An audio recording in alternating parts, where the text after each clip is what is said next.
Good morning, everybody. Jim Feist and Hank Goldberg here in Las Vegas. Good morning, Hank.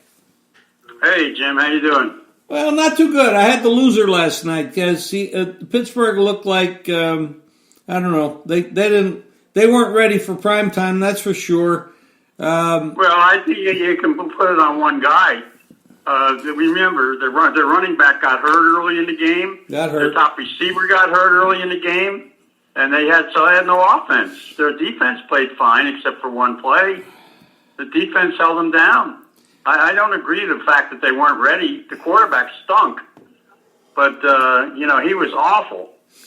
He couldn't complete a pass. Basically, they should have changed quarterbacks. But outside of that, their defense was fine. It was 14-0 for most of the game. But when Connor went down, there went their running game, and when Schuster's, whatever his name is, went down, there went the top receiver. So they were stuck. They had no offense. Yeah, I think they wanted to win the game. It was a big game for them. Well, I know it was a huge game. Well, you and I were both on that, and I probably. I had the under. I had the under, Jim. I didn't do much with the game. I didn't trust it at all, so I didn't do bad on the game. Actually, the guy was so bad, I just started laughing after a while. He was a joke. Well, yeah. Well, you're right about that. Well, what do you think of the Browns, and what do you think of their performance? So. I mean, really, what was so great about them? I'll tell you what I like about them: the two running backs. Yeah, they can cause a lot of trouble. Those two. Now that they got the other guy back, Hunt in there, Hunt adds a lot. They do. They have good balance in the backfield. The soft schedule going forward. Well, I don't think they have good balance. I still don't like the quarterback. But Hunt and Chubb are a great running back combination. Anything? I know you're in a hurry today. We were a little late. We had a technical problem. Anything you want to talk about specifically? Well, I think that their best defensive player for Cleveland is probably going to be gone for the year.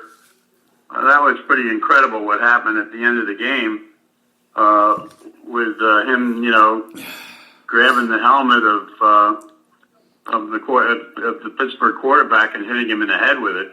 I've never seen anything like that. That guy should actually be barred for life. I would not allow that guy back on a football field again. He's an animal. If that happened on the street, he'd be going to jail. There's no question. No question about that. Does he have a reputation of that, Hank? I don't really follow him. He has a reputation of being a little unruly. Okay. But I don't know. How far does it go? That was pretty bad. I got to admit that was pretty bad and very intentional. He lost it. He really did. He lost it. Yeah. That was great. It could have been a lot worse. He could have really done some real damage with that. Well, here's a guy who's coming off the concussion protocol a month ago, and he hits him in the head with a helmet. He could have caused brain damage to the guy. Yeah. Then where do you go with it? And the attorneys for the quarterback are looking into some kind of action. Yeah, well, we haven't heard the last of this for sure. I don't know what the league will do, but if the league will suspend him today, I'll tell you, they don't want this to carry on through the weekend. They're not going to waste any time, and they'll probably suspend him for a year. Freddie Kitchens is the head coach. He could suspend him on his own and show some leadership because there's no way that guy should be on your team at this time. Well, he said all the right things in his press conference. I thought he stood up and said that it's unacceptable. They're not going to stand for that, and the league will take care of it. It's a league matter. What do we got going forward? We got a lot of games today, Saturday, Sunday, Monday. We got a lot of stuff going on. A lot of college ball. Well, the college schedule today is better than tomorrow. There's some good games today. They're not great games, but a lot of the top teams are in action. Gonzaga's playing at Texas A&M. I'd like to see that. UNLV's playing UCLA. UNLV's lost 2 games so far this year, both in overtime. Both losing leads in those games. The Saturday basketball schedule is very unattractive.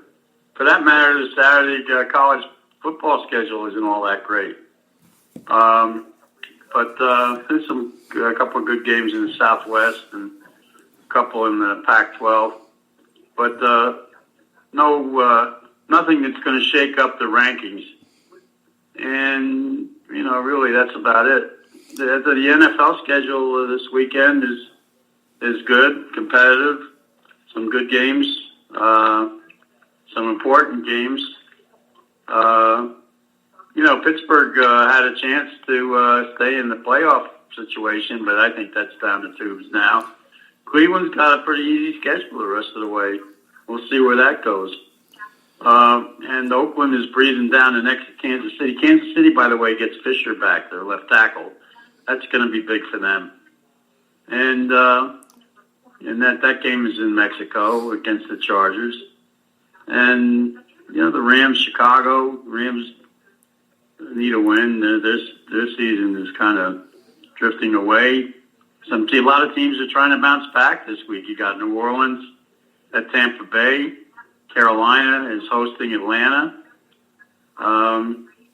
Those are teams that are looking at it. And the big attraction is going to be Baltimore hosting Houston. That should be a great game with those 2 quarterbacks. Yeah. I had a great conversation with Phil Simms yesterday. We talked for about 20 minutes.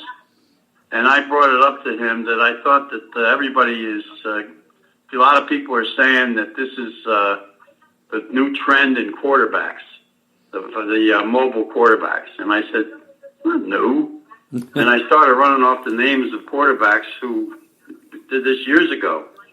And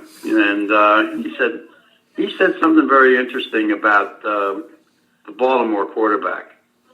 He said he's going to have a short run because he's as the years go by, he's going to lose the mobility as he gets older and as he takes the hits. And he's going to have to become a drop-back quarterback, and that'll be the end of the trend. And the guys coming out this year are all drop-back quarterbacks. Oh, is that right? Yeah. Wow. Well, if they're going to have drop-back quarterbacks, they're going to have to start building some offensive lines that can protect them. But I agree that these mobile quarterbacks get hurt too often, and we've seen it so many times that's happened. They can't stand up to those hits. Well, the other thing is, as they get older, they get slower. That's true. That's very true. He made some great points. We had a real good conversation. Phil and I. You go back to mobile quarterbacks. We go back many, many years. There was a guy by the name of Fran Tarkenton was pretty mobile. Well, Bob Greasy was mobile. Joe Kapp was mobile. Billy Kilmer was a tailback in college. He was mobile. Joe Pisarcik. You can go on and on. Jim Kelly was a mobile quarterback. A lot of good ones. Yeah, it's great. What happened last night at the end of the game was a sad mark on football, but it's one individual that went a little crazy. Yeah. Though you can't. One guy, one guy, and you just get rid of him. That would be. I'm a hard liner when it comes to that. There's no place for that guy in this game. I agree, but we've had it before, and they don't seem to do it. And we've seen other players that are pretty dirty that do things, and they don't do enough. I feel. I mean, they just coddle them a little too much because they're good players, and they let them get away with stuff. So I hope they suspend this guy for a long time. He's going to get suspended for at least a year. I guarantee it. By the way, Cleveland's a dirty team. They knocked 3 players out of the game with tackles that were illegal. They had another guy thrown out of the game earlier, and they knocked out 2 of the best offensive players. Maybe that was their strategy going in. Yeah, you're right about the crippled. There was Pittsburgh's offense was crippled with those injuries. That did not help at all. And going forward, it's hard to see them unless those guys come back. It's a little bit of a mess in that division right now. But we do have one other game we didn't mention. The Patriots come back off a bye. They play Philly off a bye as well. Patriots had that big loss. Now, their offense has struggled, so I'm not sure what to expect from them. Well, they got Sanu at wide receiver to go with Edelman and Cook.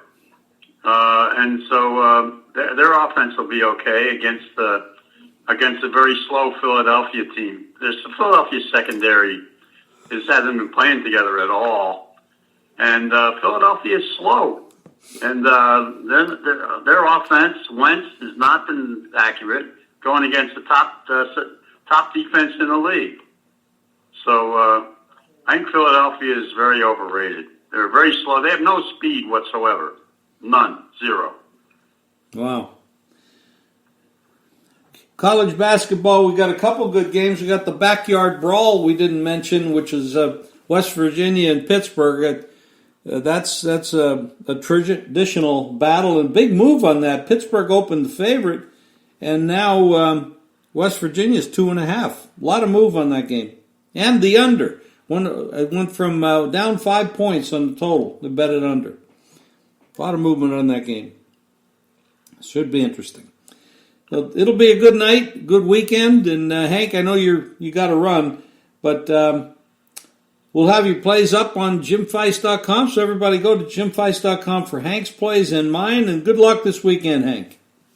All right, you too, Jim. Okay, use some. Yes, we can. Thanks. Okay, everybody, go to JimFeist.com. You can register for a free play each and every day. Hank had a run today, so we had to cut it a little bit short. We'll talk to you soon. Have a good weekend.